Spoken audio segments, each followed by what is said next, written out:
team focus. I'll do that at the end. ESPN cut 100 people.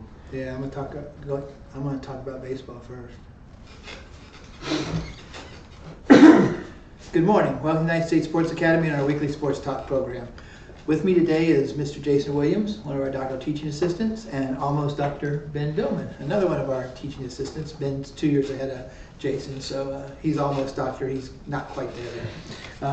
What we're going to do today is talk about, we're pretty sure you're tired of listening to Mel Kiper Jr. and Todd McShay talk about the draft, so we're going to give you the real information today. We're going to tell you who really are the best players in the country. And the way we're going to do that is we drew numbers beforehand, and I have the first pick, Jason has the second, and Ben has the third, and we'll continue in that order throughout until we run out of picks or run out of time, whichever comes first. And we're not gonna go by needs. It's an open slate. So with me the first pick, I'm just gonna, if I was starting a brand new team, limited to the people eligible for the draft this year, who would I take as the first player? Before we do that, I wanted to, in case you guys haven't heard, ESPN laid off 100 people today, or more than 100 people, as a cutback. It'll be interesting to see how that works out. Some big names, Ed Werder, for example, was the most recognizable name to me. A lot of other names that I recognized, but Ed Werder was the big one as far as I was concerned. I also wanted to talk a little bit about a baseball game that happened in Mobile last Saturday night. A pitcher for the Mobile Bay Bears named Tyler Carpenter pitched 8 innings, gave up only 2 hits, 1 walk, and struck out 6, and only gave up 1 run. It was by far the best game pitched by a Bay Bear this year, and he lost because Tyler Mayle from Pensacola Blue Wahoos pitched a perfect game. And the interesting thing about the Bay Bears pitcher is, like I said, he pitched 8 innings, and another guy came in and pitched the 9th, got 3 up, 3 down. But after Tyler Carpenter walked a man with 2 outs in the 2nd inning, the Bay Bears retired the next 22 batters in a row. So the last 46 batters of that game were retired. Probably the best overall game ever pitched at Hank Aaron Stadium in its 20-something years existence. So we'll get started with the NFL draft by the luck of the draw. I let these guys pick the 2 numbers, and I took what was left, and the one left happened to be number 1. So I got the luck of the draw. And I am going to pick Deshaun Watson, the quarterback from Clemson, who I think was the best player in the nation the last 2 years. Could have easily won 2 Heisman trophies, didn't win any. And as Ben pointed out this morning, the last 2 years in a row they've played Alabama, and who was 2 years ago had a great defense. Last year had a defense that some people were talking about as one of the best college defenses ever. And I don't think there was any doubt about the last 2 championship games who the best player on the field was. And I think if you take a quarterback who is a proven winner and has all the tools necessary, I think that's a good place to start. So my pick is Deshaun Watson, quarterback from Clemson. And now it's up to Jason. That would have been my first pick. I'm going to go with Myles Garrett. He's a phenomenal athlete, long, lengthy. But not only is he a great pass rusher, he can stop the run, and he is a Lawrence Taylor type player, high motor. 49ers, I expect they're going to grab him. We'll see, but that is definitely who I would take. Okay, Todd McShay said he's a once-in-a-generation type athlete. We'll see if he's a once-in-a-generation type pass rusher. I meant the Browns, not the 49ers, Yeah, the Browns. But the 49ers will definitely grab him if the Browns go quarterback. It's true, yeah. Okay, so Deshaun Watson and Myles Garrett are off the board, and it's your turn, Ben. Well, those were my top 2, so I'm at number 3. So I'm going to go with Jamal Adams, a safety from LSU. Great size, great speed. That's a program that continually puts out great players. I like what he would bring to, if I'm starting a program, a franchise, to have a defensive player in place of that athletic ability and that smartness and quickness. I think would be a great way to start a franchise. So I'm going to go with Jamal Adams out of LSU. Okay, good pick. I think we met him at the Senior Bowl, huh, Sarah? Mm-hmm. I have the next pick. My second pick all you Auburn folks, cover your ears, because I'm going to pick somebody from Alabama. I'm going to go with Jonathan Allen, defensive end from Alabama. I think he's just a notch below Garrett, and was an absolute beast on defense for Alabama this year.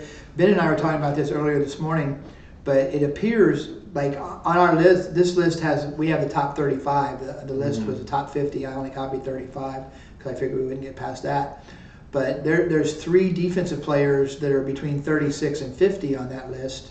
The linebacker, Williams, I think Timmy Williams, and one of the defensive backs. Anyway, what Ben and I were talking about this morning is Alabama, especially with defensive players, is at that point now where if a franchise, it seems to me anyway, that the franchise is not sure who to pick, they pick somebody from Alabama to play defense. And that's the way it was with Miami in the early in 2000, 2001, 2002, 2003.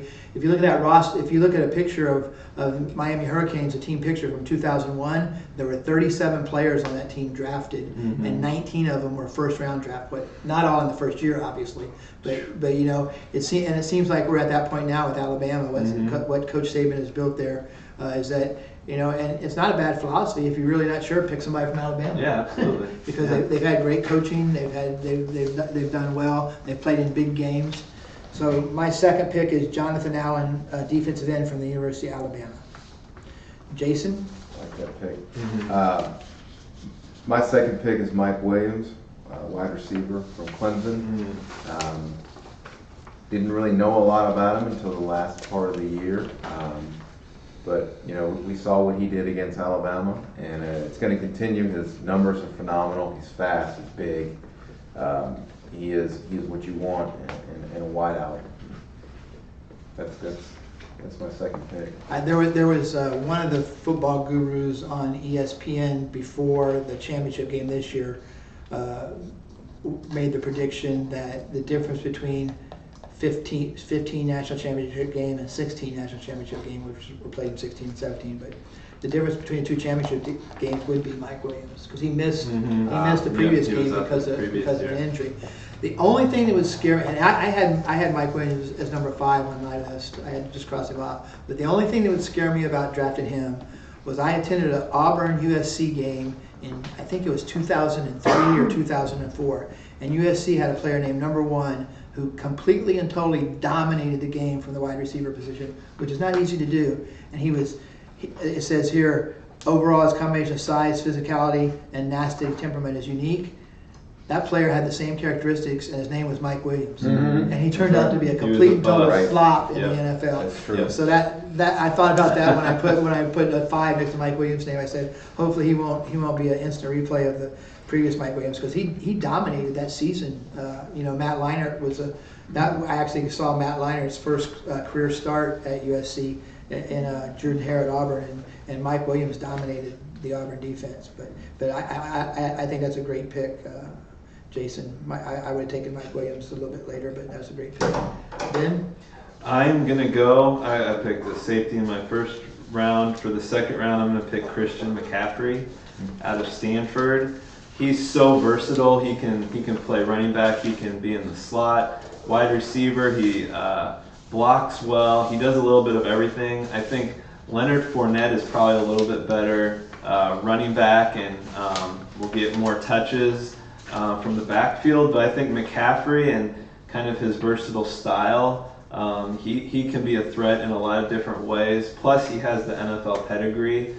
His dad, Ed McCaffrey, played in the NFL for a long time. So I think he's got the knowledge and the ability to handle the NFL lifestyle.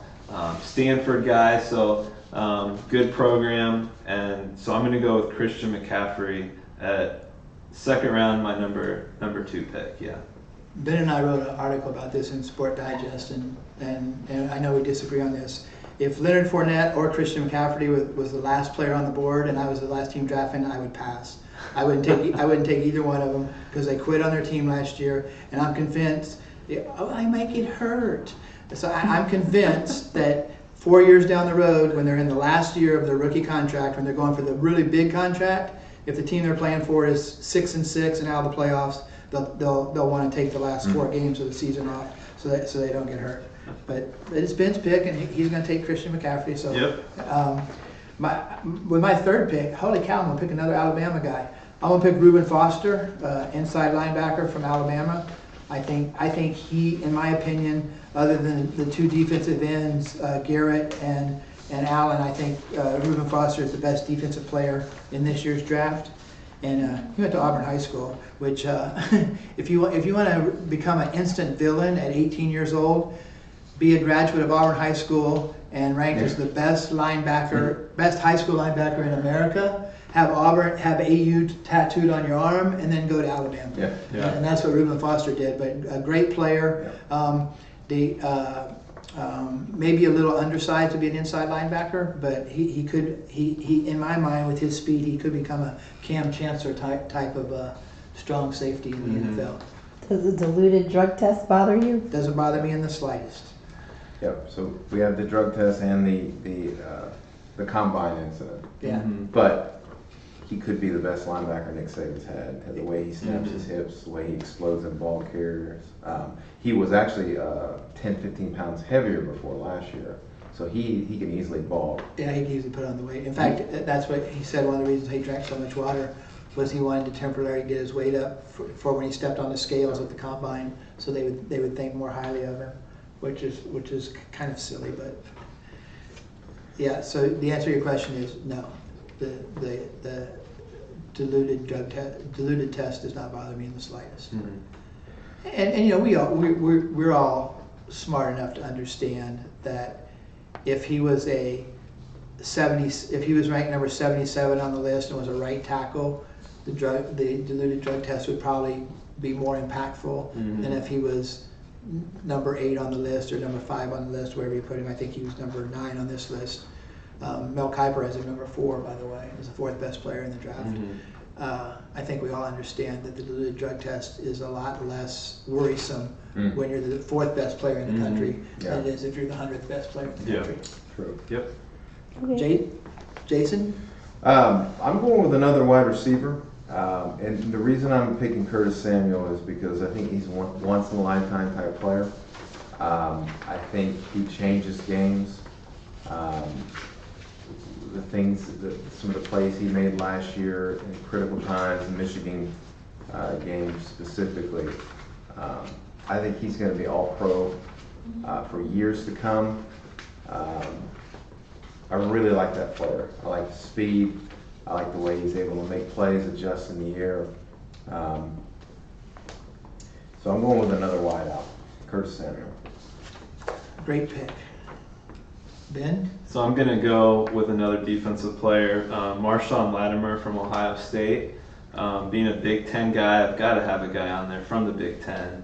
And at cornerback, he'll team up well with Jamal Adams, who will be the safety, and now I've got a cornerback. And if you see a trend with me, I like to have players from winning teams who have a winning culture. I've always thought that can be really important at the NFL level, to have a guy that already knows what it takes to win and be successful at the highest level. So I'm going to take Marshawn Latimer out of Ohio State.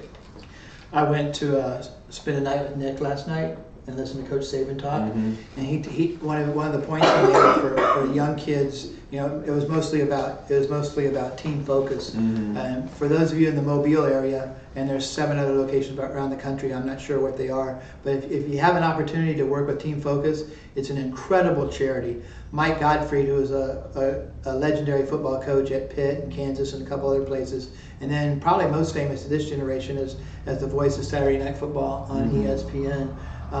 Just him and Ron Franklin were like the sound of Saturday Night Football for 15 years on ESPN. He lives in the Mobile area, and he has a group called Team Focus, and what they do is they work with young men who don't have a dad. A lot of them live with their mom or their grandma, and they just provide mentorship for them. They teach them how to do things in school. Once they graduate from school, they teach them how to fill out a college application. If they don't want to go to college, they teach them how to tie a tie and prepare for a job interview. Just an incredible Christian-based charity that does just wonderful things for lots of young people. One of the young men who spoke last night was 8 years old when he watched his mother get shot by her boyfriend. He had already lost his dad, and he was destined for not a very good life. And then when he got hooked up with Team Focus, and Coach Mike is what everybody calls him, Coach Mike and Miss Mickey, his wife, he went to Mobile Christian High School and is now going to play football at the University of Arizona on a scholarship. And I talked to him for a couple minutes after the event last night, and he just looks like an athlete. Mm-hmm. You know, sometimes you look at people and you go, he just super looking, very nice young man, and we wish him the very best going out to Arizona to play football. I don't know how he got away from Coach Saban, or especially from Coach Jones right there at South Alabama.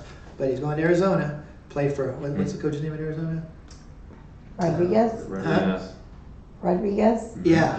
Rich Rodriguez. Yeah, Rich Rodriguez. Former coach at Michigan, and he didn't last with Michigan very long. No. Anyway, my next pick, you guys are making it great for me. I would be really happy if I was actually in a war room right now, because I got my number 1, I got my number 2, I got my number 3, and now I'm gonna get my number 4, which is O.J. Howard, tight end from Alabama, and I've picked 3 players in a row from Alabama, so I might have to turn in my Auburn card, but it's I think OJN is one of those kind of tight ends that can. I mean, he proved it in the last 2 years against Clemson. He had 3 long touchdown receptions. Yes. So he has the speed. He's also a good blocker, and I think he's going to be a great player for whoever decides to take him in the NFL. He's not quite as big as Gronkowski, but he's probably a little bit faster, and he'll be just a super playmaking tight end who can be a game changer at that position. Yeah, very unselfish player. Prides himself in attacking defensive ends, blocking, but he's a 4-5 guy, and he's big. So he seems very humble as well about his abilities. Yeah, so that's a great pick. Yeah. I'm going with Dalvin Cook. The way he hits the hole, he's a game changer. Yeah. And there's some great backs. Leonard Fournette, he's a great back. I like Joe Mixon, he's a great back. I really like Dalvin Cook, though. In the games that I watched him, he was obviously keyed on. They stacked the box, but when he gets in the open field, and I think that's key in the NFL, is to be able to catch the football and run in the open field. He can totally break a defense down. I like Dalvin Cook. I obviously like Dalvin Cook because that was going to be my next pick, but you snatched him from me. Ben? Well, and I'm not real hot on my next pick, but to start a franchise, you have to have a quarterback. Deshaun Watson would have been my choice. Since he's out of the running and I have to have a quarterback, I'm going to go with Mitch Trubisky. I don't understand the hype about him being at the top of the draft right now. I think Deshaun Watson would be my clear favorite based on what he's done the past 2 seasons. But Trubisky would be an interesting prospect, coming from a solid program in North Carolina, and according to all the statisticians, he's got a lot of the intangibles and a lot of the analytic things that they like about him. He seems to be a smart guy who makes good decisions, so I'm going to have to draft him just because there's no other quarterbacks that I really trust other than Deshaun Watson in this draft. Yeah, I agree with you. Even Todd McShay said the one thing that really, really scares him about Mitchell Trubisky is the fact that he's only started 13 games. He said some positions having only started 13 games isn't that big of a deal, but at quarterback it is. It's a very big deal. He seems to. I think part of the hype is when people think about what is the prototypical NFL quarterback look like these days. He looks like that. He does. He checks a lot of those boxes. Yep. Even though the eye test to me says I just don't see it, but a lot of people do, and the Browns seem to like him a lot. He's from Ohio, so that maybe he can be the LeBron James of football that carries them back to glory like LeBron did with the Cavs. I did hear this morning that Marshawn Lynch is going to be traded to the Raiders, and he's from Oakland, so he'll get to play 2 years before they move to Las Vegas, and he may just play those 2 years in Oakland and hang him up. It's true. But he could be a beast in Oakland. My next pick, I'm going to take John Ross, wide receiver from Washington, who I want. one of my favorite things in all sports is speed. You can't coach speed. You can't coach against it. And he proved at the combine, at least of all the folks on the combine, that he was the fastest player in this year's draft. Ever. Yeah, ever since they started timing electronically. Yeah. Even before they started timing electronically, the only two faster were Deion Sanders and Bo Jackson. So if you're third fastest behind Deion Sanders and Bo Jackson, that's not real bad company. That's pretty good. I think Deion Sanders is probably run faster than most of these people running backwards. But Deion Sanders was the fastest baseball player I ever saw. I saw him do some things on a baseball field that were just phenomenal. And that wasn't even his best sport. But I'm taking John Ross, the wide receiver from Washington. I'm going to go with, I know Solomon Thomas is still on the board, but I'm going to go with Carl Lawson. He's a leader. He's very fast. He's physical, and he's got an engine. And I really like that player. He was always a nuisance to Alabama. Just a good leader, and I think he's going to be a fine pro. So the Auburn guys picking Alabama guys and Alabama guys picking What's Auburn going guys. on here? I don't understand this. It's all flip-flop today. Well, since you have Solomon Thomas on the board, I'm going to take Solomon Thomas. The second guy out of Stanford, behind Christian McCaffrey for me. Again, just an explosive player who's proven, again, to play at Stanford in that system, you got to be very smart to go to Stanford. And so that is high on my list of why I would pick him. And just at the defensive end, again, it's a position that's needed to get to the quarterback, and so I'm going to go with Solomon Thomas. Okay, we've only got enough time for one more pick each. One of my students was doing a master's student was doing his mentorship with the Chicago Sky, which is the women's National Basketball Association team, and his mentor was Pokey Chapman, the head coach there, and used to be the coach at LSU. And he said that the greatest thing of his entire mentorship was he was actually in the room when they did the WNBA draft. And he said, you would not believe how fast 5 minutes goes by when you're on the clock. He said it was just like boom. So obviously we didn't take 5 minutes, but with my last pick, at this pick, my two choices are Jabril Peppers from Michigan or Adoree Jackson from USC. They're both the kind of players that play defense primarily, run back kicks, play offense. And I'm going to go with Adoree Jackson, the cornerback from USC, because I think he's a little bit faster than Jabril Peppers. So my final pick will be Adoree Jackson, who's a cornerback, kind of all-purpose guy. You know, he'd be one of them guys when he was a 5-star coming out of high school. He would be labeled as athlete because he can do a whole bunch of different things. I'm going to go with Evan Ingram, 4.42 tight end. Ole Miss, right? Ole Miss. Yeah, I think matching him up against a linebacker in space is, I think NFL coordinators will love to have him on the team. Good pick. And for my final pick, I'm going to go with Malik Hooker out of Ohio State, the safety. It says here that he has incredible instincts, and obviously at the safety position, your instincts have to be flawless to be good at the safety position. So I've got my first pick and my last pick, both safeties. Awesome. Well, this was fun. We hope everybody enjoys the draft tomorrow night. It'll be the first time ever that the venue is outside. Oh. That it's the largest outside arena in the United States, I believe. Kind of amphitheater. They said it's 8 stories high. Yeah. So hopefully the weather's good. They have a special thing going on at the Rocky Steps too. Yeah, they showed that on TV this morning. Sarah will have our weekly This Day in Sports trivia. In 1983, the NFL draft, John Elway from Stanford was selected as the first pick by the Baltimore Colts. It's also interesting to note that on this very same day in 2012, Andrew Luck, quarterback, was selected the first pick. He also played at Stanford, and he went to the Indianapolis Colts. Yeah, John Elway used the threat of playing baseball to get traded to the Broncos. Chris Hinton was a big offensive lineman that the Broncos had drafted at number 1, and they traded him to the Colts for Elway. That was a great quarterback draft. Dan Marino was the 6th quarterback. chosen that year. I think it was 27 or 28. And you know, those coincidences, like both of the Stanford guys getting drafted by the Colts. We were talking earlier, since the Browns moved back, since the Browns, second version of the Browns occurred in Cleveland, they've drafted a quarterback late in the first round 4 times, and it's all been number 22, and they've all been flops. They've all failed miserably. Hopefully, if the Browns take the quarterback route, the rumor has them taking your guy Garrett with number 1, and then trying to get one of the quarterbacks at number 12. Yeah. So we'll see how that works. Well, the draft used to be all on Saturday, and now it's first round on Saturday, 2 and 3 on Friday, and the rest on Saturday?